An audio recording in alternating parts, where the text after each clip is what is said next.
Welcome mga kababayan. This is Attorney Fred Bison and this is The Agenda.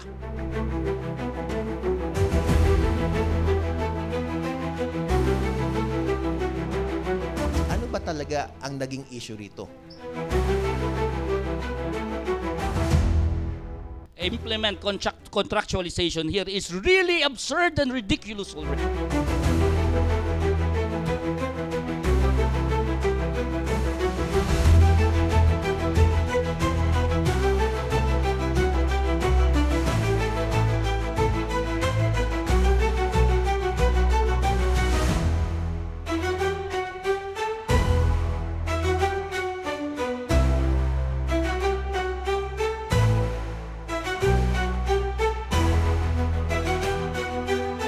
Ba't ibang pananaw?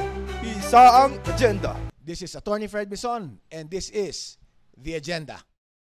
Puno ang mga simbahan tuwing linggo, subalit mukhang wala ng talab ang pangaral ng mga pare at pastor. Patuloy na naging baluktot ang buhay ng maraming nangunguna sa ating lipunan.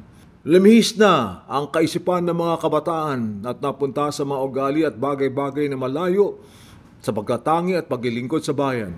Wala din kaya silang pakialam sa impeachment ng pangalawang Pangulo na si Sara Duterte? Di naman natin masisisi ang young generation natin dahil marami sa kanila ayon sa mga pag-aaral ay dumaranas ng depression. Marahil dapat pag-ibayuhin ng mga pare at pastor ang kailang tapang laban sa mga kabuktutan at kalapastanganan sa paligid. Itigil na nila ang matagal na panahon na umasa sa mga tiwaling opisyal ng pamahalaan. Mahirap ba talagang isabuhay ang katuruan mismo ni Jesucristo na I am the way, the truth, and the life? Pinahayag na walang pakundangan ni Rizal na the youth is the hope of the fatherland. At ito'y sinundan niya ng kanyang kabayanihan. Para sa agenda, ito po si Dodi Lacunen. Ready? Hello everyone. Good morning. Welcome to our agenda. Okay, we won't waste time. We want you to right away know who our guests for this morning. First, ladies first. Siya po ang retired UP Political Science Professor, National Security Advisor, dati po, at syempre, Executive Director, Center for Political and Democratic Reform, President din po ng National Defense College of the Philippines. At to my right, kasama pa rin po natin si Sir Charlie Avila, President of the Confederation of Coconut Farmers Organization of the Philippines, CCFOP Confed, and also currently Chairman of the Philippine Council on Agriculture and Fisheries. Ito po yung PCAF, National Sectoral Committee on Coconut. Nasabi na po ni Sir Dodi ang ating maging talakayan. We will dive in at siguro anyone from the media na nandito po, you can ask anything. Pero unahin ko na muna po si Dr. Clarita Carlos. Good morning po ulit, ma'am. What are the reasons why the church, especially ang ating Catholic Church, have not figured well in opposing the abuses and criminal wrongdoing of numerous administrations then and now?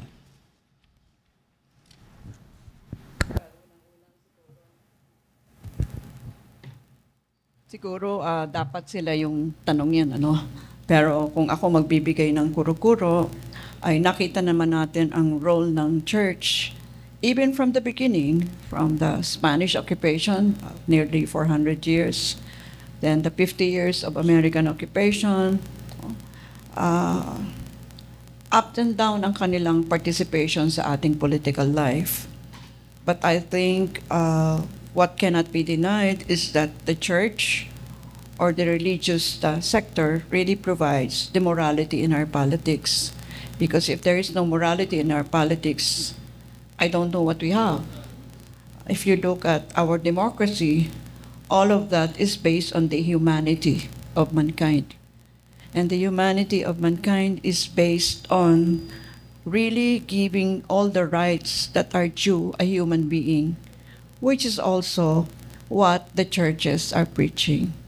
So for the reasons why sometimes they're in a crescendo, meaning they take the front seat like during the 1986 event, and sometimes they are in the margins, there are many reasons. But as I said, I'm reading it from a macro point of view, And maybe it's best that the next time you do this agenda, you invite the religious people to explain further what their roles are in our political life.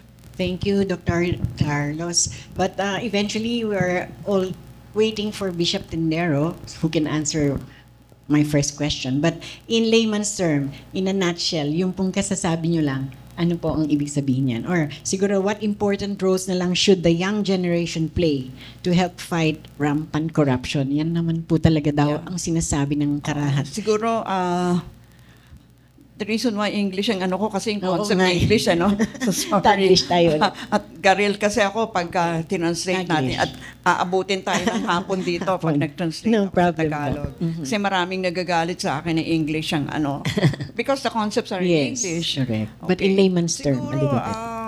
maikling salaysay lang na yung divine rights of kings, no? Yan. Na yun, kung ano yung sinabi ng king, sila yung representative ng Diyos, eh. Right. So, kung ano yung sinabi Appointed nila, yun na authorities, yun. right. Oo. And of course, nagkaroon ng revolution all over the world, and sinabi, hindi tama na kung ano sinabi mo, yun na lang. So, that's the reason why we have democracy right now. So, yung sinabi ko kanina, talagang akyat manaog ang role ng mga religious, and marami yan rason. So, kung magkakaroon kayo ng bisita rito na galing sa sektor na yan, siguro mas malalimang sagot ang ibibigay nila. Okay. Thank you. Sir Charlie, nandito po kayo to promote your book. Very briefly, ano po ba yung libro nyo na sinasabi, The Philippine Coconut Authority, Tragedy and Hope?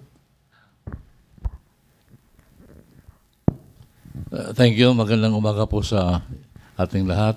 Unang-una, gusto kong mag-connect sa mga remarks ni Professor Carlos tungkol po sa role ng simbahan. Historically, talagang kasama sila sa mga mapang-api ng mga institusyon sa ating lipunan. Pero tungkol naman dito sa issues ng niyugan, gusto ko rin kilalanin ang kanilang positive role. Sapagkat for the longest time, almost 3 decades, hindi madesisyonan ng Korte Suprema kung ang tinatawag na COCO levy funds ay public or private. Yung mga moral leaders, gumawa sila ng isang samahan. Actually, it was inspired by the National Security Office or Council, si Norberto Gonzales at the time, nanulong kayo. Tinawagan niya si Archbishop Kapalya ng Davao at gumawa sila ng malakihang alyansa na tinatawag BUPFALOC, Bishops, Ulama, Pastors, Priests, Lumads, Farmers Conference. Na for quite a while, umikot sila sa buong Pilipinas at nilinaw nila ang moral issue. Moral issues. They're moral leaders. Hindi lang legal issue. The moral issue was the issue of the ownership. And it was the churches, ang mga simbahan po ang naglinaw na ang ownership pala dalawang klase. Absolute ownership or trust ownership. Ang simbahan nagsabi, ito ay stewardship, trust ownership. So, ang naging doktrina ng Korte Suprema ay hango doon sa consensus ng moral leaders na it is neither private nor public. It is both.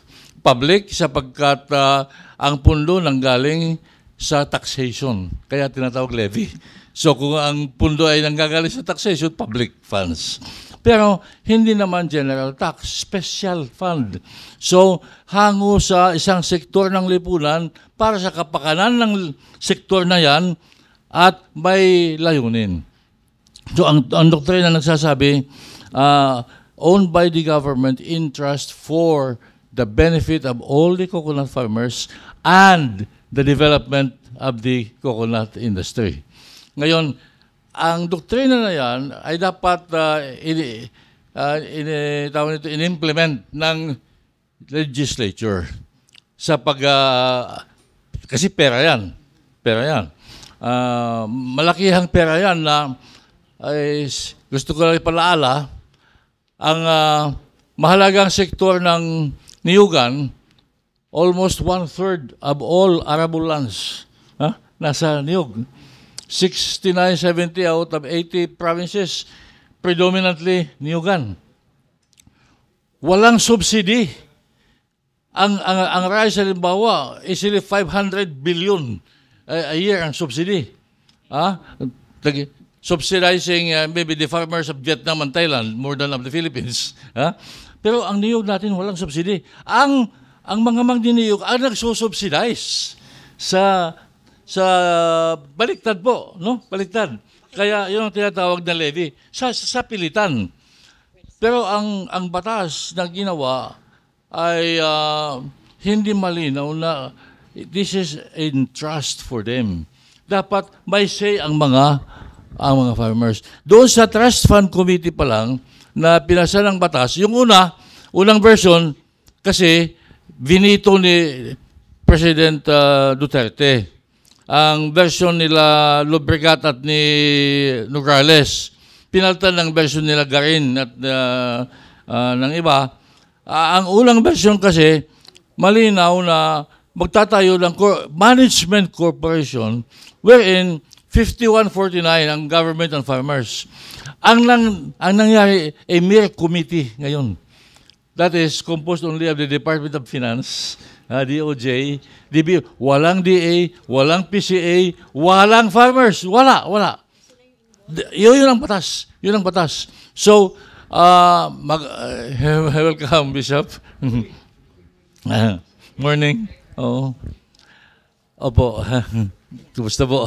Again. So, yun ang totoo. Kaya black and white yan. Nasa batas yan. So, kung noon, lumalaban ang mga magniniyog sapagkat privatize nila danding kuhangko, ang karamihan, ngayon, ang kalaban ng mga magniniyog, yung gobyerno. When the ETA behaves na as an absolute owner.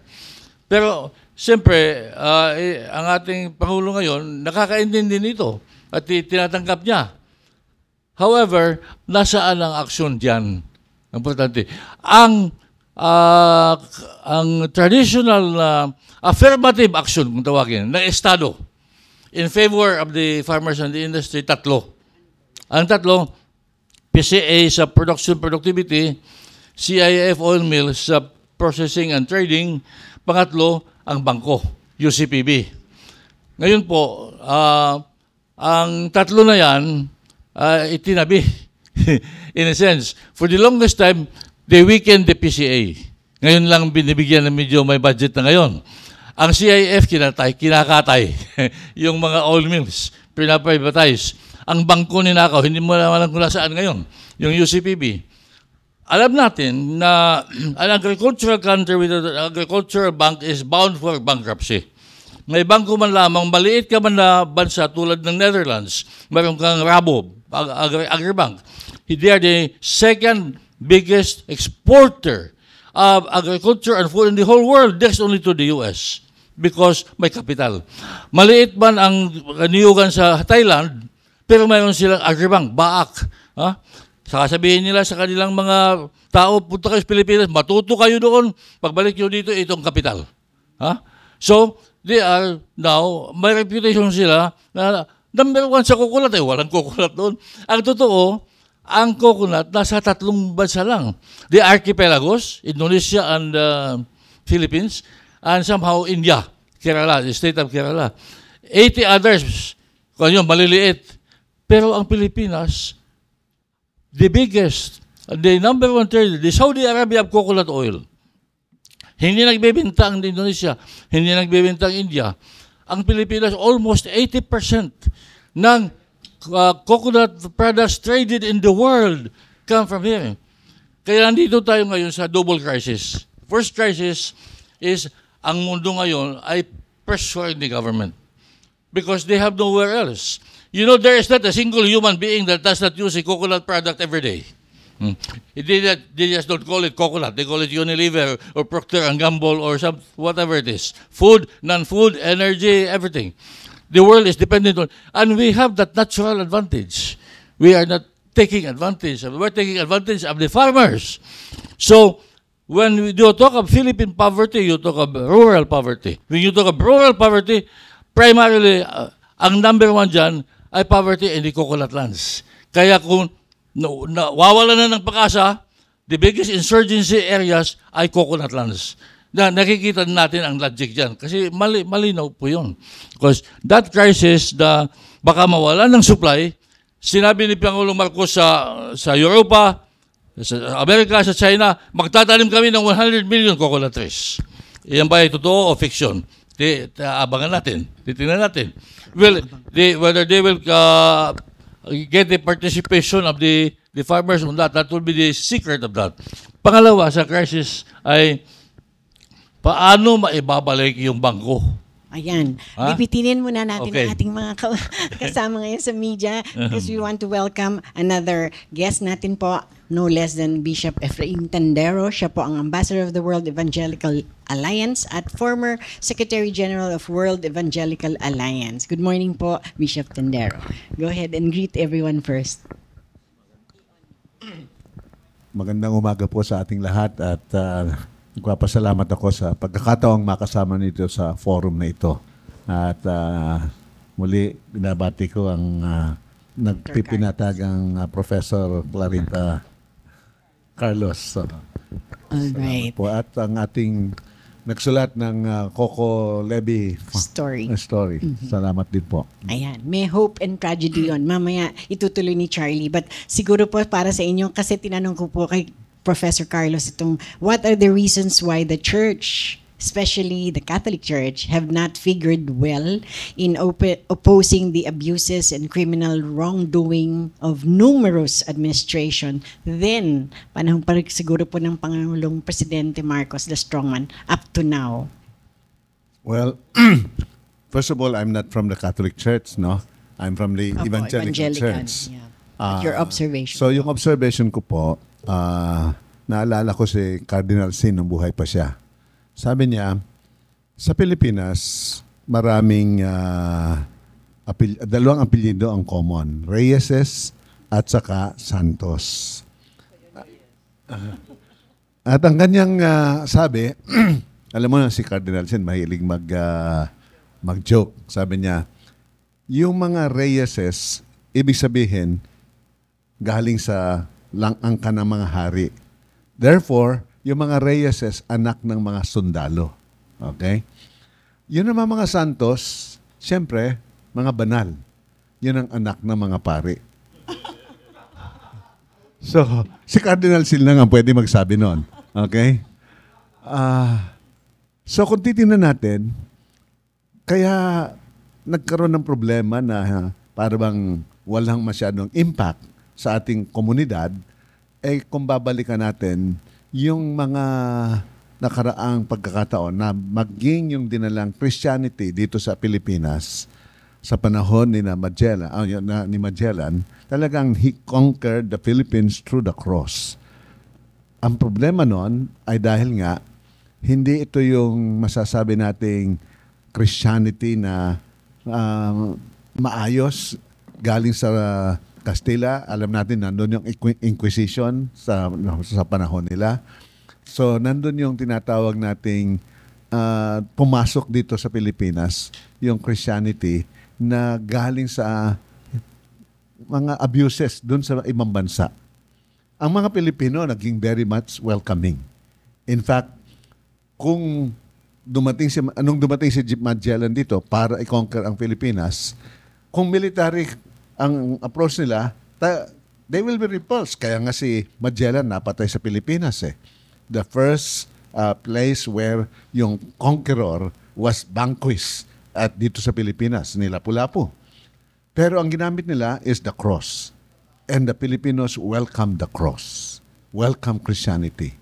Ang naging problema doon ay hindi ito yung Christianity na masasabi nating ayon sa katuruan ng ating Panginoong Jesucristo, may mga nadagdag ng abuses of power at ito ang na-transport sa atin. Ngayon, nagkaroon naman ng reforms sa church.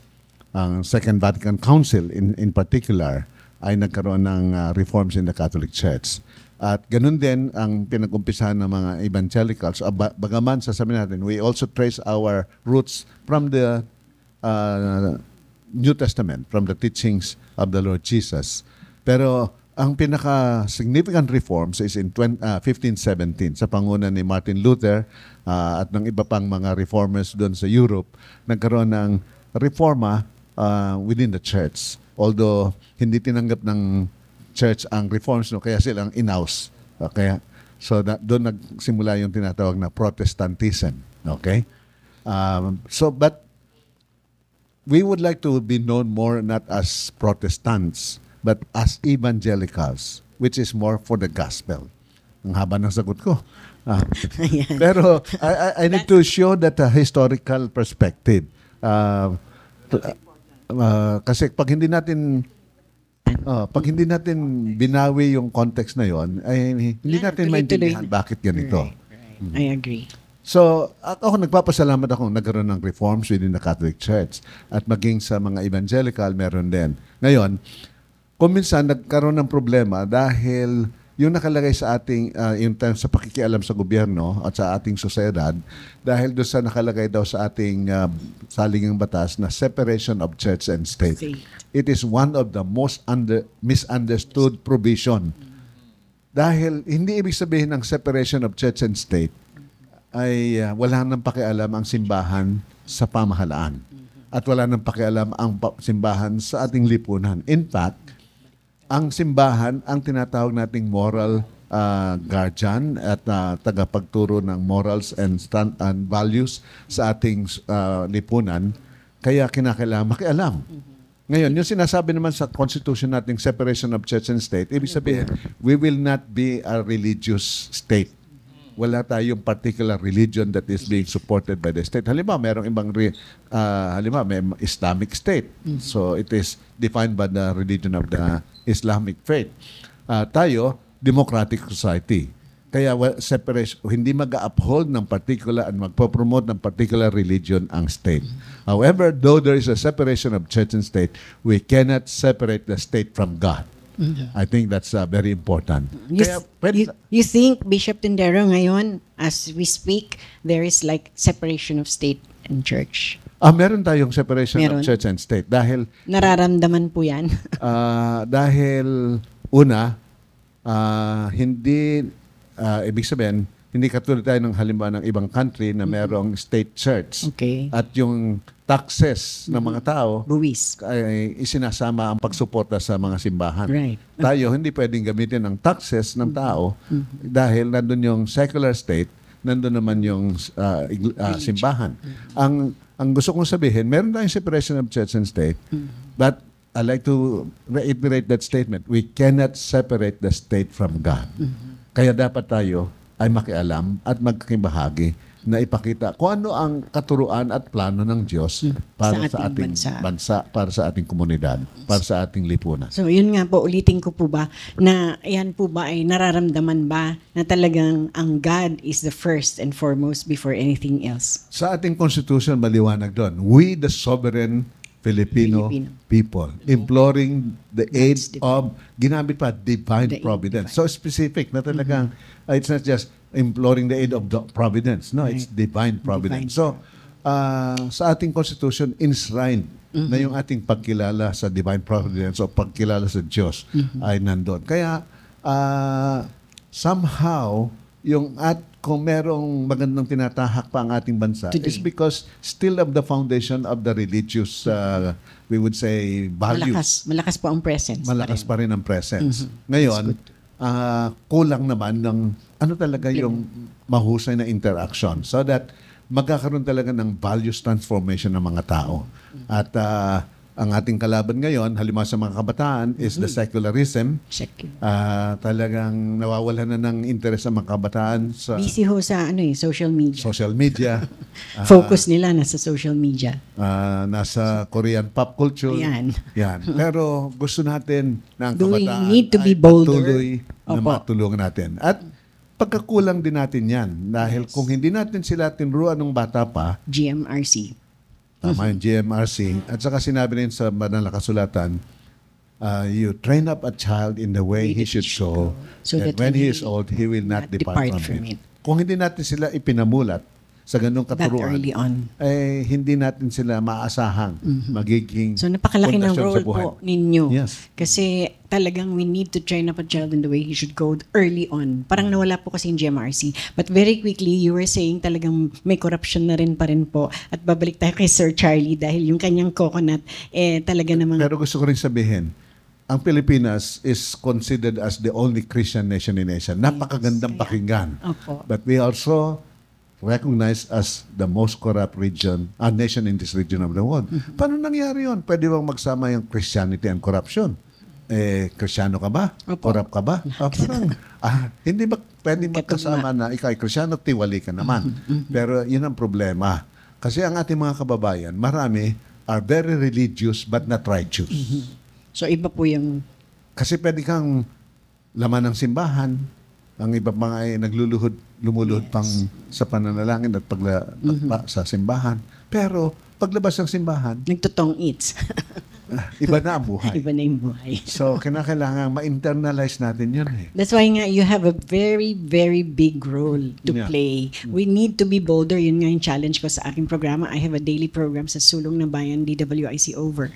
DWIC, Sulong na Bayan. Asa na tayo? Yung bayan ng Cambodia sumulong na, Vietnam, tapos na asa na naman Pilipinas. Hindi si Bishop Tindero ang susulong o si Dr. Carlos, but sana yung bayan. If only we will put God first in every area of our lives. So ayun nga po, si Sir Charlie, bago pa lang pala, may si Magellan, may coconut na. Tama ba? Una, papasalamat ako sa may connection po, Bishop, may connection po ang mga niyungan at ang reliyon. Nabanggit ko kanina ang role ng moral leaders. Si Pastor Art Corpus, siya po ang isa sa mga malaking boses doon sa moral leaders that made a pronouncement on the Coco Levy na naging doktrina ng Supreme Court. So ang mga evangelicals, malaki ang boses doon sa Buffalo, yung binanggit ko kanina. That was a big role in this whole struggle. Ngayon, but for the longest time, it took 30 years to make that determination. Kung wala ang moral voice ng mga leaders ng mga simbahan, palagay ko baka naging completely public or completely private. Yung stewardship concept, yun ang nagwagi. Pero konsepto lang yun. Ibig sabihin, susundin ba yan ng pamahalaan? Kasi sabi ng mga Romano, possession is 9/10 of the law. Kayon, the possession is with the government. Madali nila gamitin as they in fact admitted they did before, use the Coco Levy funds to balance the budget. Kasi nandiyan na, hawak na eh. Kung sabihin ng Supreme Court in escrow doon sa DBP or sa UCPB, tinatakbo ni Andy Bautista ng PCGG, punta sa BTR, Bureau of Treasury. Nagiging almost general funds. Natatago. Kaya hindi masisi itong mga magniniyog sa mga militant organizations nila na nagbabantay. No? Ngayon, ang binabantayan nila kasi talagang kahit papaano, technologically, sa teknolohiya, number one tayo, hindi tayo matatalo dyan. Determination, nandyan din yan. Pero walang kapital. Walang pera. So yung bangko, ang unang kukunin kung they want to enslave those from whom they took the money in the first place. Ang UCPB, ninakaw lang Land Bank. Pero meron po tayong magandang success story ng kung paano ang mga coconut farmers ay natulungan. Yung pong Alabat, Quezon. Naging mayor doon si Mayor Alnorfo Mesa. Dati siyang armed forces, isang military officer. Nung mag-retire siya, hinamon siya ng mga kababayan na siya tumakbong mayor. 90% ng mga tao doon, mga coconut farmers. So ang ginawa niya, pinag-aralan niya kung paano matulungan yung mga farmers na maging maayos yung kanilang pagkita. In the 9-year period na he became mayor, 3 terms siyang naging mayor, he was able to transform yung mga coconut farmers na increase ng kanilang productivity. Dati-dati, I think, mga 5,000 pesos per hectare yung nakikita ng mga farmers. Bago siya natapos, naging 20,000. That's a feat. Yung income. Dahil una, in-organize niya yung mga tao, tapos tinulungan niyang magkaroon ng greater productivity, cocoa sugar, at saka yung virgin coconut oil, naging cottage industry. So, lumaki ang kita ng mga farmers. That should, yeah. But now, dapat man-document. Tingnan natin, the Alabat story. Alabat story. 9 years. That's In not 9 just- years, he transformed ganun from 5th class To, income municipality, naging first class in the 9-year period. Good job. Okay, talk about Militant very quickly para bigyan po natin ng oras yung gustong magtanong. But si Professor Carlos has to leave early, so let me dive in. What is your reaction, ma'am, to a brewing social political crisis due to huge persistent problems that may force the military to interview? Military. Siguro palaging tinatanong kung ano yung prospects ng coup d'etat, no? Bilang political scientist, palagay ko mababa ngayon ang ganyang likelihood. Mainly because the Duterte administration already improved a lot the condition, the salaries, remuneration of the armed forces of the Philippines. And I can see that major efforts as a former national security advisor are really being done by the administration, of course with limits, no, on really modernizing our military. Talking about our modernizing the military, dapat po nating sundin kung ano nangyayari sa ating geopolitical environment. Siguro natandaan nyo si Trump, merong bagong-bagong sinabi na prinsipyo na tinatawag na sphere of influence. Makita nyo naman kung paano niyang sinet aside si Zelensky, hindi niya sinama sa usapan sa Ukraine. Parang sila lang ni Putin at ano. And alam ko na yung patutunguhan niyan kasi kitang-kita ko kung saan ang patutunguhan ng sphere of influence. Bagamat, again sa damdamin ko yung sphere of influence principle, kung natandaan nyo, tinanong ko yan sa mga presidentiables noon at challenge ako ni President Bongbong noon, hindi pa siya president. Sabi niya wala na yon. Pero pabalik yon. Ibig sabihin, ang America will now expand the Monroe Doctrine. Nobody would intrude. No one would intrude into the backyard of the U.S. Latin America, North America, and so on. No one should also intrude into the backyard of Putin, the CIS, no, yung dating USSR.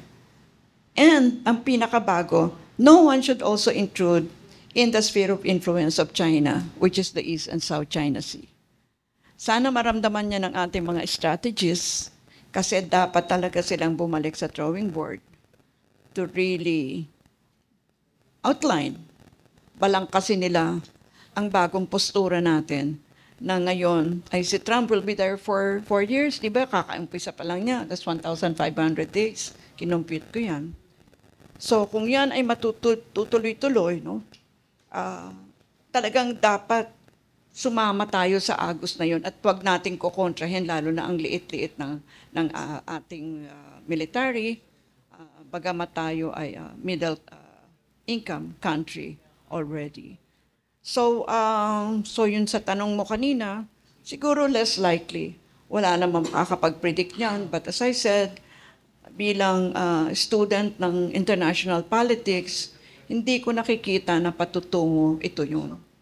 Kasi nakita mo yung mga previous coup d'etat, di ba? Kay Cory Aquino, no? Bagamat tinulungan naman si Cory at nanghingi siya ng tulong sa Amerikano, as usual, no?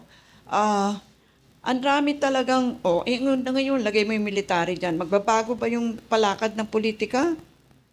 O baka naman mas magnanakaw pa kayo dahil mas maayos kayong maghanap kung paano magnakaw. No, kasi yung pagnanakaw, alam mo ba, nung president ako ng National Defense College, hindi ako pwede magnakaw mag-isa, kailangan 7 kaming magnakaw.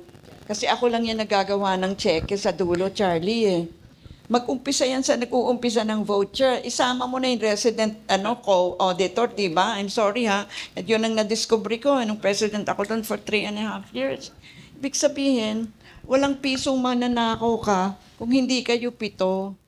At you were talking about corruption, ano? The reason why hindi mo siya talagang mabigyan ng solusyon, ang lalim ng ugat niya, parang kung puno yan, ginaganon mo na yung puno, nahuhulog-hulog lang yung leaves niya. Ang kailangan mo kasi, at only an insider will tell you, ako lang nakakaalam kung paano, the insider, dapat merong whistleblower law tayo na talagang pinoprotektahan yung may alam. Kasi hindi ko alam yung pagnanakaw kung hindi ako naging presidente eh. Kasi insider ka dapat. Kasi miski sabihin mo, sundan mo yung papel, kunyari nakalagay sa papel, kunyari $2 yung bala. Yung pala $1 lang. Sundan mo yung papel. Kaya meron ka talagang, kailangan medyo magpaka-NBI ka doon eh. So, bakit nagagawa yung corruption? Bakit hindi ako nagnakaw na ang dami ko naman pwedeng gawing nakawin nung presidente ako? Eh kasi unang-una, I'm a UP professor. Gusto kong makita nila mga taga-UP hindi magnanakaw. Pangalawa, natakot akong mapreso ba? Diba? That one is that great fear. At pangatlo, gusto kong ipakita sa military kasi lahat sila. Ayaw sa akin kasi civilian ako at babae, no? Nakaya kong i-run yung college na walang nagnanakaw. Alam mo, pag walang nagnakaw sa taas, walang nagnanakaw pa baba. Kasi masusugpo mo yun eh. So it's a rotten system. Yes, kailangan yung sanction. Dapat may mapreso. Wala kasing napipreso eh. Konti lang. Tignan mo naman yung napreso, 500 pesos ang ninakaw niya. Yung nagnakaw ng milyon, andyan, tuwang-tuwa. Diba? The sanctions mechanisms are ineffective.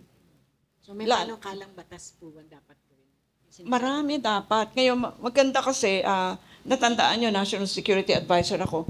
Ngayon, Chief Policy Advisor ako ng Speaker ng House. National security issues pa din. Kasi dapat isa batas yan eh. Kung wala sa batas, kung hindi mo ililibing sa Republic Act, ay wala lang. Pag nawala na si Bongbong Marcos, wala na. Diba? Pag hindi mo sinabatas, ang gusto mong mangyari, dapat ilagay mo yan sa Republic Act. Pag nawala ang liderato na gusto niya nang mangyari, wala lang yan, laway na lang yan. But you know how it is, ngayon ko nakikita ang dynamics ng Congress, 315 sa lower house, 24 sa ano. Dudugo pati tenga mo dyan, just to push legislature. No? Sana mas matagal pa akong mag-stay dito, kanya lang may lecture ako sa NDCP. Kasi sana sa susunod na inimbitan niyo ako, talakayin natin yung party list. No? Kasi yan ang forte ko kasi political science professor ako. Yan talaga ang dapat na isang, ako Diyos ko, sumasakit yung mata ko pag nakikita ko yan sa ano. We have time. When we have time, next time siguro. Sige. Thank you very much. We will let her go kasi she has another earlier commitment. Thank you for your time po. Okay, balik po tayo kasi sa, again, corruption. Napakalinaw na sinabi ni Dr. Carlos. They just wanted it yesterday. I will make sure you're getting up. You get a copy. Thank you, ma'am. Thank you, sorry ha. Ayun, babalik po tayo sa corruption kasi yan naman po yata ang sinasabing the root of all evil, the love of money. Not the money kasi we need it for spending our day-to-day mga kailangan natin pagkagastusan. But, syempre, yun nga po, tanungin natin si Bishop Tendero, the root of all evil is the love of money. Parang ganun po yung nangyayari ngayon.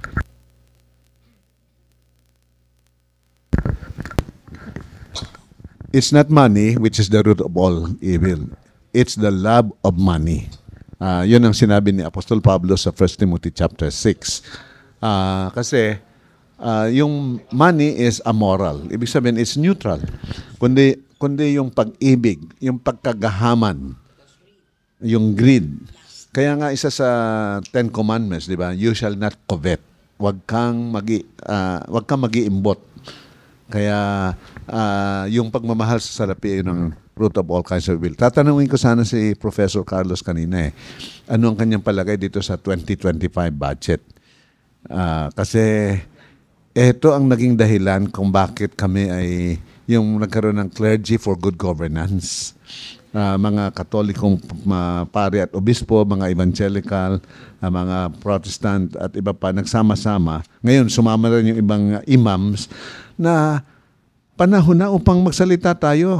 At ang naging talagang nag-trigger nito ay itong pagsalaula ng ating national budget kung saan ay tinapyasan yung mga ibang mga items tapos idinagay sa unprogram. At ang nangyari doon ay gagamitin ito para sa pangangampanya. Gagamitin ito. Halimbawa, kailangan ng tao yung ayuda. Pero beyond ayuda, tulungan natin na yung livelihood. Tulungan natin yung mga farmers na gumanda naman na hindi lang natin sila bibigyan ng, sabi nga, hindi natin sila bibigyan lang ng isda. Tutulungan natin silang mangisda. Ngayon, inaasahan na lang natin, okay, kailangan natin pera, o pila ka kay congressman, pila ka kay mayor, pila pa kay sa, ang sabi ng Speaker of the House, 5,000 ang ibibigay sa inyo ng mga ayuda. Pero marami akong nakakausap, ang natatanggap nila, 2,000. Nasaan yung 3,000? Siguro bawat layer ay may kumukuha. So, nandun talaga yung corruption. At gano'n kalaki yung corruption. Yung confidential funds, ito nga ang naging dahilan kung isa sa impeachment, articles of impeachment. Pero yung mga nagsasakdal, wala ba silang confidential funds? Wala ba silang mga tinanggap din na dapat nilang i-account? Parang sabi po nila, cast the first stone. Yun, sinabi ni Jesus yun eh. Isang babaeng nahuli sa pangangalunya, anong gagawin? It was actually to trick Jesus. Dahil pag sinabi niyang, batuhin niyo sila hanggang mamatay, sabi niya napaka-cruel, kala ko nagpapahayag ka ng pag-ibig. Pag sabihin mang, palayaan mo sila, ay, konsentitor ka naman pala. Napakaganda nung sinabi ni Jesus. Sino ang ang unang walang kasalanan, ang unang pumukol ng bato? Ay siyempre, walang nakasagot. Pero hindi kinonsinti ni Jesus yung babae. Sabi niya, wala bang nag-condemn sa iyo? No one, sir. I do not condemn you also, but go and sin no more. Itigil mo na ang paggawa ng kasalanan. So yun na ating panawagan sa ating mga pamahalaan. Alam nyo, kanina napag-usapan natin yung separation of church and state. Pero sinabi doon sa Romans chapter 13 that every authority is instituted by God. Lahat ng pamahalaan ay itinalaga ng ating Panginoong Diyos. And in a democratic society katulad ng Pilipinas, ang i-delegate ng Diyos ang pagpili sa mga tao sapagkat sila ang bumoboto. Kaya nga sinasabi natin, our vote is sacred. Dahil ito ay kapahayagan ng kalooban ng Diyos na i-delegate sa atin ang pagpili. Kaya lang, nasa laula din yung ating pamamaraan ng pagboto. Unang-una ay sa pangangampanya nga lang eh. Pinagbabawal ang vote buying. Eh magkanong pera ang ginagamit? Namumudmod para lamang talagang kaya yung meron tayong limit sa campaign funds, di ba? 3 pesos doon sa local, 5 pesos doon sa national candidate. Pero sino ang gumagastos lang ng ganong bago ka ma-elect? Kung minsan nga kahit barangay captain milyon-milyon ang ginagastos mo para lang ikaw ay ma-elect. Eto nga, yung ating national budget ay paano sasabihin hindi naman kami namimili ng boto pero indirect naman mong ibinibigay yon. So, ibig sabihin, meron tayong problema sa ating balik tayo sa puso. Yun nga sinabi ko kanina, ang maraming Pilipino very religious, Religious. but not righteous. Ang kulang sa ating mga Pilipino Righteousness. ay yung tunay na pagkakilala at pagkatakot sa Diyos. Fear Dahil of the Lord. kung ikaw ay may pagkakilala at pagkatakot sa Diyos, hindi mo gagawin yon. Kasi, ang nangyayari kasi, pagka ang pagnanaw mo sa Diyos ay Malayo limited siya. lamang, nandyan sa malayo siya o nasa loob ka lamang ng isang lugar, anong gagawin mo pag nasa labas ka na ng simbahan? O pagka ikaw ay nagsasarili na lamang. Pero kung ikaw ay may tunay na pagkakilala sa Diyos, na ang Respeto. Diyos ay Holy. banal, una, ang Diyos ay God of justice, ang Diyos din naman ay nakakaalam at nakakakita ng lahat. Kahit saan ka magpunta, Hindi ka pwedeng nakikita. Pwede mo kasing itago sa ibang tao, pwede mong dayain ng ibang tao, pwede mong dayain din ang iyong sarili. Pero hindi mo pwedeng dayain ng Diyos. Kaya, kung meron kang ganong sense ng accountability sa Diyos, at pagkatakot, yung pagkatakot hindi lamang yung parang Reverence dapat. reverence, yung paggalang, pagpipitagan sa respeto. Diyos. Then, ibig sabihin nun, So kulang po tayo niyan. Yes. Siguro yan ang sinasabi ni Bishop Tendero kasi paulit-ulit niya sinasabi, reverence, fear of God. Pero saan kaya yung ganong kasing character sa ating mga politikero parang na-set aside? Dahil karamihan po sinasabi nila, nasa taas lang siya. Thank you sa taas. O thank you dyan sa ano. Pero after that, they'll go back to their own self. nung bata pa ako, narinig ko si Father Jaime Bulatao. Sabi niya, ang problema ng Pilipino, yung split level Christianity. Split level. O yung mga taga Batangas, Skip. Kristiyano sa nguso, hindi sa puso. Kristiyano sa salita, hindi sa pamumuhay. to Kaya walk dapat the talk. doon ay magkaroon tayo ng tunay na inward transformation. How do we do that? Okay, maganda yan. Si Jesus, naparito siya upang ipakita kung paano tayo magkakaroon ng pagbabago. Minsan nga, may kinakausap ako isang political leader. At sa kanyang pakikipag-usap ko sa kanya, nandun yung strong sense of justice niya. Na pagka ginawa ng masama, Kulong. sabi niya, papatayin kita o kaya Kulong. pakulong or punishment. babawian kita, may punishment.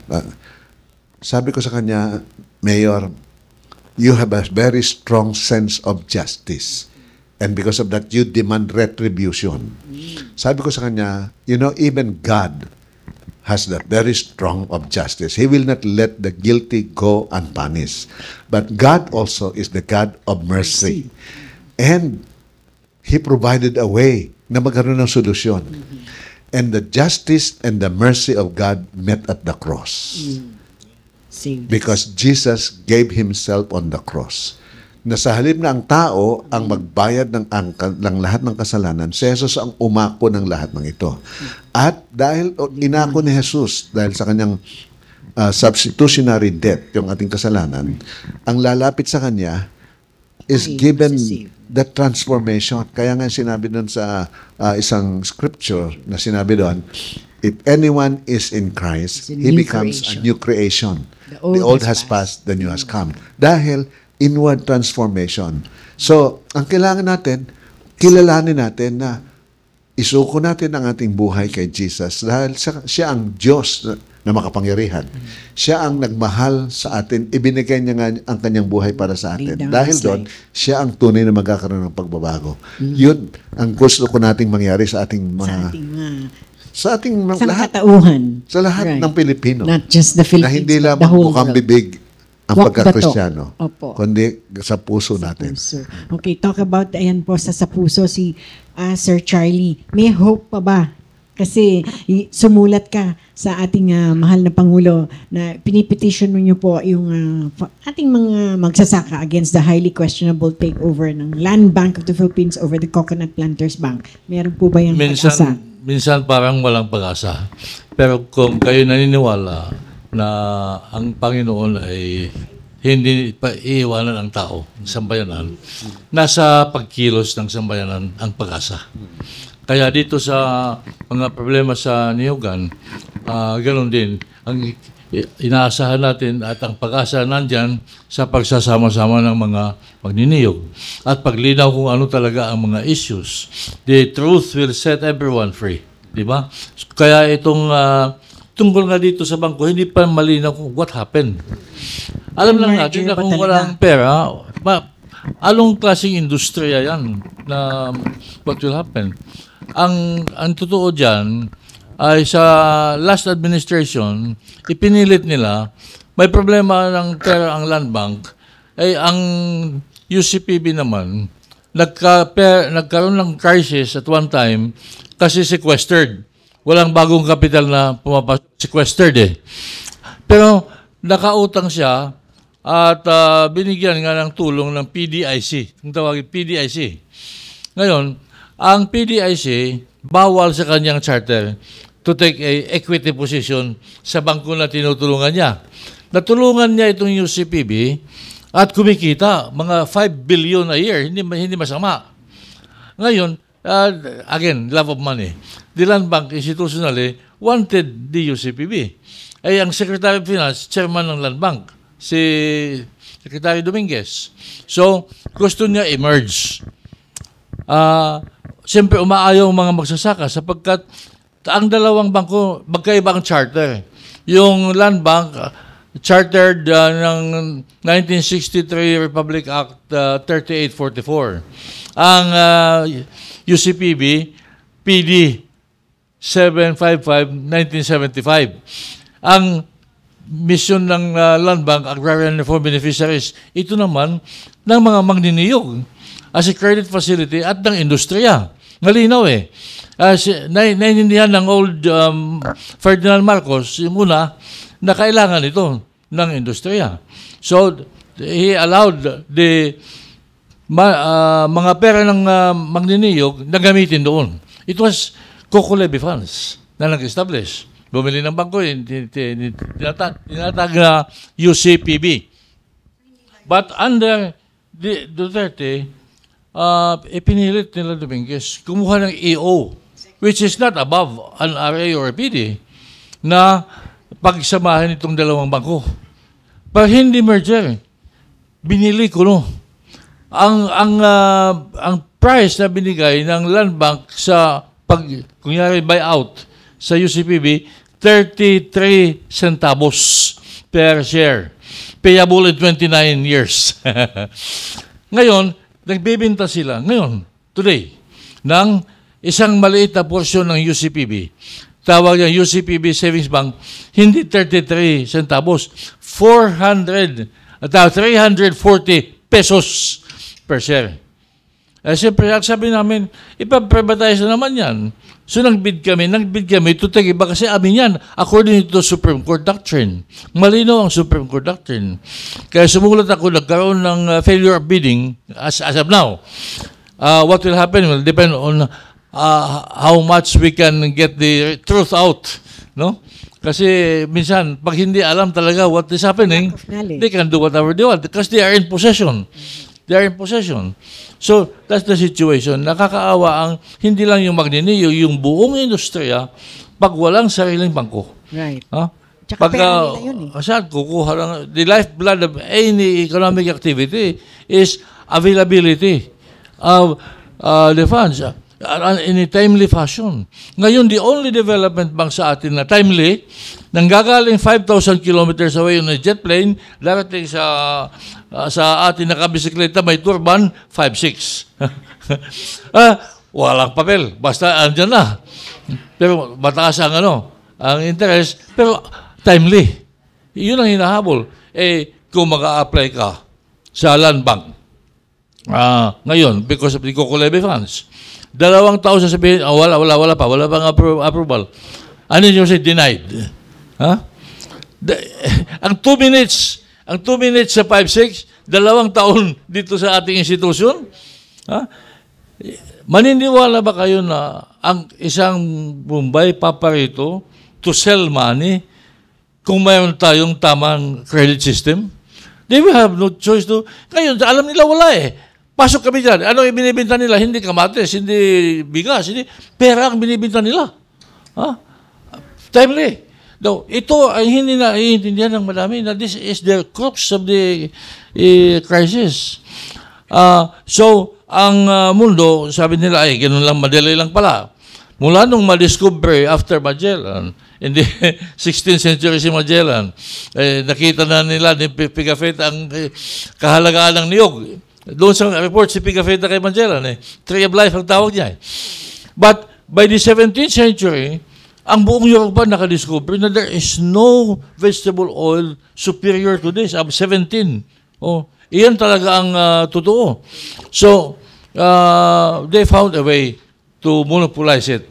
The colonial powers then, up to now, made sure through the creditor-trader system, may nanggigitna na ang magniniyog mapipilitan magbenta ng kopra lamang. Itong magandang example ng ating mayor sa Quezon, there are adding 10 other places I know. Ang mayor din ako Kasi malaki ang ng mayor. Nakakagawa tayo ng halos himala kung okay ang opo. So yun ang ating may pag-asa. In short. And thank you so much. I have to go also. Okay. And maraming salamat sa inyong lahat. Yeah, we'll expand kay Bishop Tindero because we need to know what he has to say. Thank you so much. Thank you. Ayan.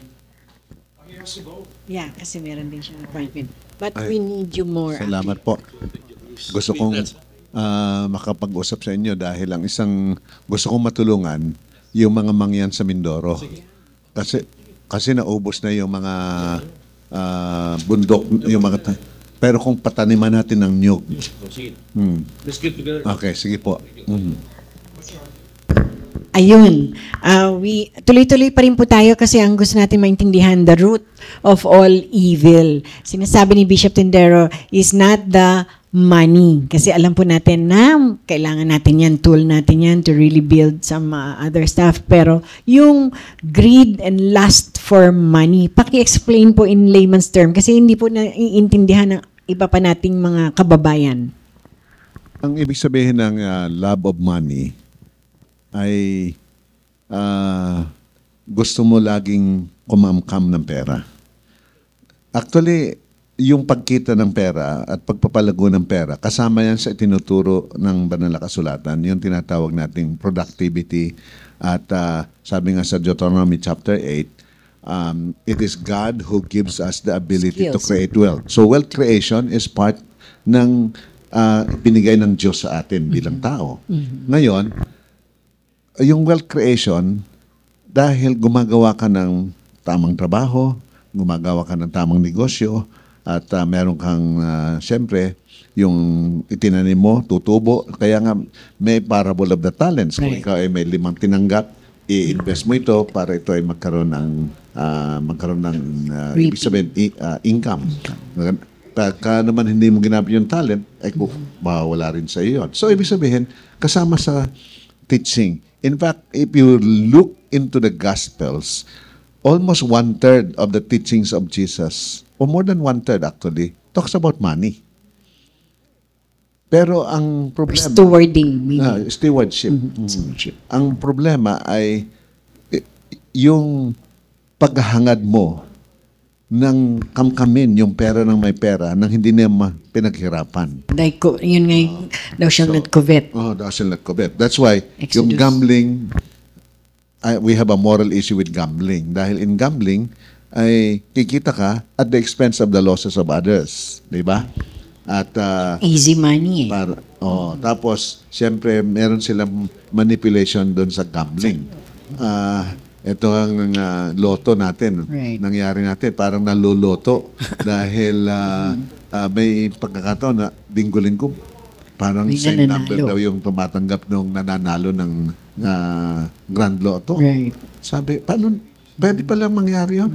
So, ang kailangan natin ay tulungan ang mga tao na magkaroon ng tamang pananaw kung paano magkakaroon ng gagamitin yung pera, hindi para pagsamantalahan yung iba. Ibang tao. Kamkamin yung pagkakataon at mga pinaghirapan ng iba para sa kanila. Sa kanilang kapakanan. The scriptures very clearly stated that whether you eat, whether you drink, you do it all for His glory. For His glory. Pero ito po ba ay nag-glorify bang Panginoon kung kam-kam ka ng kam-kam para sa sarili mo lang? Oo. Halimbawa, balikan natin itong ating political system. Napakalaki ng gastos para ikaw ay mahalal. Magkano ang sweldo kung ikaw ay mahalal na isang congressman, kung ikaw ay mahalal na mayor, governor? Hindi naman ganun kalaki. Bakit ka gumagastos ng milyon? Hindi lang milyon, daang milyon. At ngayon nga para bang usapan na para ka ikaw manalo, baka sa isang siyudad gagastos ng 1 bilyon. Sabi ko, grabe naman yun. Kung makikita mo ba yun in the next 3 years? So, ibig sabihin, may corruption. Doon pa lang sa pangangampanya. Pero panahon po ng Old Testament, talaga naman nangyari na Time ni Isaiah, corruption. Kasi talagang simula nung mahulog ang tao sa kasalanan, doon sa Genesis chapter 3, nagkaroon na ng corruption Cravings. sa puso ng tao. Kaya ang sinabi ni Propeta Jeremiah, the heart is deceitful above all things and desperately corrupt. Who can understand it? Who can overcome it? It is God who can do that. Only God. Kaya nga, ang solusyon dito sa problema ng love of money, ang problema sa corruption, ay yung babalikan natin. Right. Yung pagkatakot sa Diyos, Who He pagkilala sa is. ating paglapit sa ating Panginoong Jesucristo para... Bakit napakahirap pong talagang lumapit sa Kanya? Parang lahat ng tao busy sa temporal. Ako, I always say, ang sabi nga ni focus on Jesus, things eternal. na parito ang liwanag, pero hindi nabuhay ang tao sa liwanag dahil mas gusto ng tao ang kadiliman kaysa liwanag. Dahil nandun ang nadilim na ang kanilang puso, ang kanilang kaisipan, ang kanilang damdamin. Kaya kailangan natin ang patuloy na pagpapaliwanag ng salita ng Diyos. At ito ay naibigay sa atin para pag ating binabasa ito, nagbibigay ng pagbabago ng kaisipan. Pero renewing of the mind. Hindi lang yung pagbabago ng kaisipan. Ang pinakapuno ay pagbabago ng puso natin. At ito ay when we recognize who He is. Who our Lord yung ginawa is. ni Jesus para sa atin. I think meron To ka die pa on the ibang cross. question. Last question na po. How can the church ngayon po help restore the youth's nationalist fervor and be vigilant guardians of the ballot? Kasi election na po tayo. And of the conduct of the coming elections po. 1996, ako ay isang batang pastor. Sumali ako sa NAMFREL. At hanggang ngayon ay patuloy pa rin. Actually, dapat nandun ako sa NAMFREL National Council meeting pero inimbitahan ako dito. Ibig sabihin, pwede pa rin tayong sumali. Pwede pa rin tayong ang mga kabataan. 1986, ang mga kabataan nag-volunteer. Hanggang ngayon, maraming kabataan nagbo-volunteer pa rin sa voters education, guarding the electoral process, or tumutulong sa maging honest, orderly, and peaceful ang ating election. So, patuloy natin silang tulungan. Patuloy natin silang turuan. Yung nakaraang February 25 EDSA celebration, 39th anniversary, hindi naging holiday yan. Holiday pala, pero working holiday. Ibig sabihin, ay pasok. Pero maraming mga eskwela, mga presidente, halimbawa ng Adamson, presidente ng San Beda, presidente ng mga, sanabi na, hindi, we will declare it as a holiday upang ang mga faculty and staff, employees ay kung gusto mag-celebrate, alalahanin yung ating peaceful revolution, nandun lalong higit yung mga estudyante. Ako, taon-taon halos pumupunta sa anniversary ng EDSA dahil they invite religious leaders to pray, have invocation doon. Pero yung nakaraang last week, ito yung pinakamalaking rally na nakita ko na ang mga kabataan. Kasi nga, galing sa eskwela, sabi na, gusto naming ipakita na meron kaming pagmamahal sa bayan. Gusto naming makita na ang aming pinaglalaman ay hindi lamang para sa inyo, pati sa aming kinabukasan. Kami ang mga kabataan. Ang ating bayani Jose Rizal, sinabi niya, ang kabataan ang pag-asa ng bayan. Kung titingnan natin yung ating mga national heroes, nakumpisa silang makialam sa ating bayan, mga teenagers pa yung iba. Sumali tingnan natin si Andres Bonifacio, Mabini, si Jose Rizal, lahat ng ito, mga kabataan pa sila. In their late teens and early 20s, sila ay nagbigay na ng kanilang puso, ng kanilang buhay para sa ating inang bayan. Ngayon, pwede pa rin mangyari yun.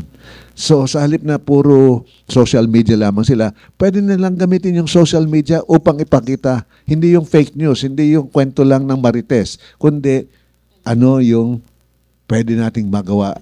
Tanungin, bakit may korupsyon? Isang practical na sinasabi ko, halimbawa, di ba, pag may infrastructure project, requirement dyan na may ilalagay na paskel na galing sa Commission on Audit, magkano ang budget dito sa project na ito. So, ang aking panawagan, yung mga mamamayan, tawagin nila yung mga ibang engineers o ibang mga contractors. Pwede nyo bang i-check nyo kung magkano ang gastos dito? So, makikita, ay, overpriced pala ito. O kaya halimbawa, yung sa DepEd yung yung nagbigay ng mga iPad sa mga magkano ang presyo nito? O yung school supplies, magkano ang so ibig sabihin, pwede tayong maging magpagbantay, pwede tayong tumanaw. So tulungan natin ang mga kabataan. Una, ipamulat natin habang bata pa sila. Tapos ipakita natin na bilang mga kabataan, meron kayong magagawa. Dahil nakataya dito, ang inyo ring kinabukasan. Pero ang mahalaga din, maging halimbawa tayo. Dahil may kasabihan, ang gawaing masama, pag ginagawa ng matanda, sa paningin ng bata, ay nagiging tama. Kaya, maging halimbawa tayo. Role ng ating Bishop Tindero, but lead us to a closing prayer para talaga ipagdasal natin. Kasi, again, ang hirap gawin po nito by God's grace lang. Okay. Question ko is, I'm not really particular about any church, Catholic Church, Protestant, but there are, it's in the news naman. Kaya lang it's not really thoroughly checked or thoroughly discussed. Parang it's an open secret. The clergy, the church, Catholic Church, kasi yan ang talagang dominant church sa Pilipinas. Alam naman natin, they have been so dependent, di ba, on assistance from public officials, from politicians. Kaya they have remained, friendly and in fellowship with politicians and public officials. Kaya di nga raw kimikibo sila sa clergy because of that kind of fellowship and attachment to public and government officials, especially politicians who become their benefactors for quite some time. Okay. Una, balikan ko kaming mga religious leaders. Sinabi ni Apostol Santiago, James, let not many of you become teachers because mas mataas ang pananagutan ng mga tagapagturo. So kami mga nasa taong simbahan, malaki ang aming pananagutan. Una, mananagot kami sa Diyos. Mananagot kami sa mga taong aming tinuturuan. Dapat kaming halimbawa, dapat kaming pamarisan. Ngayon, ano naman ang dapat maging role ng mga taong simbahan sa gobyerno o sa mga politiko? Merong tatlo akong nakikitang role. Una is yung tinatawag nating priestly role, which is to be an intercessor or to be prayer. Sabi doon sa 1 Timothy chapter 2, first of all, hindi last of all. Ang dapat natin gawin is to pray for kings and all those in authority so that we may live peaceful and quiet lives with all godliness and holiness. So yun ang unang dapat nating role. Ipanalangin natin sila. Ang panalangin natin na kanilang maalaala yung kanilang mga pangakong binitawan, kanilang gawin ang kanilang tungkulin na sinabi ng ating Panginoong Diyos that they are there to promote what is good and restrain what is evil. Yun ang pananagutan ng gobyerno kaya sila dinalaga. Ngayon, so number one is yung priestly role to pray. Number two is prophetic role. Ano yung prophetic role? Tayo ay magpaalaala sa kanila and to call them to account. To rebuke them if need be. And there are two kinds of prophets, like Elijah the prophet, who will go out to the streets and call the people and challenge. Sino ang Diyos? Anong dapat natin gawin? He rebuked publicly King Ahab. At Elijah. But there's also the prophetic example of Nathan. Hindi siya pumunta sa street. but he has that opportunity to talk privately with the political leader. He is able to come to the chamber of David at sabi niya, you are the man.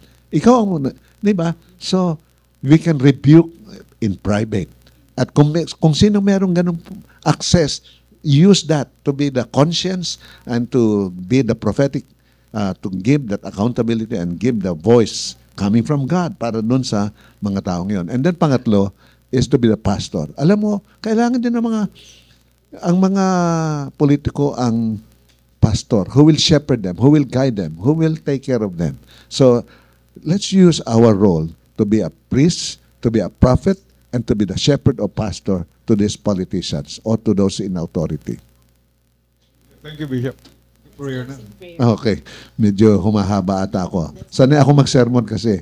Kaya, pero ang mahalaga, paalaala nga, hindi religion ang ating hinahanap. It's the relationship with the Lord Jesus. Sabi ko nga, the justice and the mercy of God met at the cross. Amen. That Jesus gave His life para tayo patawarin sa ating kasalanan. And the justice of God is met dahil naparusahan yung lahat ng ating, inako ang lahat ng ating kasalanan. And we can have a fresh transformation, a new beginning. And when you want to have that new beginning, you recognize Jesus in your life. And magkakaroon ng pagbabago sa mga politiko at lahat ng mamamayan. Yun ang ating pong kailangan. Tayo po'y manalangin. Aming dakilang Diyos na makapangyarihan sa lahat, nagpapasalamat po kami dito sa aming programang ito na marami kaming napag-usapan, lalong higit ang problema ng korupsyon. At alam namin na ang problema ito starts with the corruption of the heart. The heart is deceitful above all things and desperately corrupt. But you said in your word, you understand it and you are the one who could help. And you provided a solution. Ang invitation mo, come to me all you who labor and are heavy laden and I will give you rest.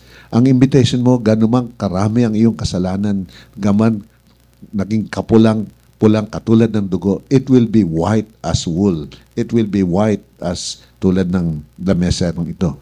Kung tayo ay lalapit sa Panginoong Hesukristo na siyang nagbigay ng kanyang buhay para tayo linisin sa ating pagkakamali, bigyan ng pagkakataong magkaroon ng bagong buhay at maging maayos ang ating kinabukasan. Dalangin ko po ng lahat ng aming kababayan ay magkaroon ng ganitong kamalayan at pagkaunawa na ang tunay na kailangan ay ang pagbabago ng puso, pagbabago ng buhay, dala ng ginawa ni Jesus that at the cross, the justice and the mercy of God met and we can have a fresh beginning, a new transformation when we put our trust and recognize Jesus in our lives. Dalangin namin ng bansang Pilipinas, bansang naturingang the only Christian nation in Asia, ay magkaroon ng tunay na pagkakilala sa iyo na ang aming pagkakristyano hindi lamang sa bibig, kundi sa buhay, hindi lamang sa salita, kundi sa gawa, sa pamagitan ng aming pagsusuko at pagkilala sa iyo sa aming buhay. Ito ang aming dalangin sa pangalan ni Jesus. Amen. That brings to a close our episode for today's agenda. Napaka-importante po ng ating mga natalakay. Hopefully ay tumanim po sa inyong puso. Sabi nga ni Bishop Tendero, out of the abundance of the heart, the mouth speaks. Nakita nyo naman how truly and internally lahat sinabi niya ay galing sa puso niya. So we should really guard our hearts. At the end of the day, we have to put God first. When we put God first in everything that we will do from this moment on after this agenda, whether sa mga decision natin, sa ating choices, we need to prioritize Him. Sabi, again, sa scriptures very clearly, ang sinasabi, wait upon the Lord and He will renew your strength. Ayaw niyo po ba yun? He will renew your strength and you will soar high like wings on eagle, that when you walk, you will not grow weary, hindi ka mapapagod, and when you run, you will not faint. So on that note, thank you very much, Ricky Rivera, my manager, Mr. Dodi Lacuna, Racklin, and Lizelle, and our crew members here. God bless everyone.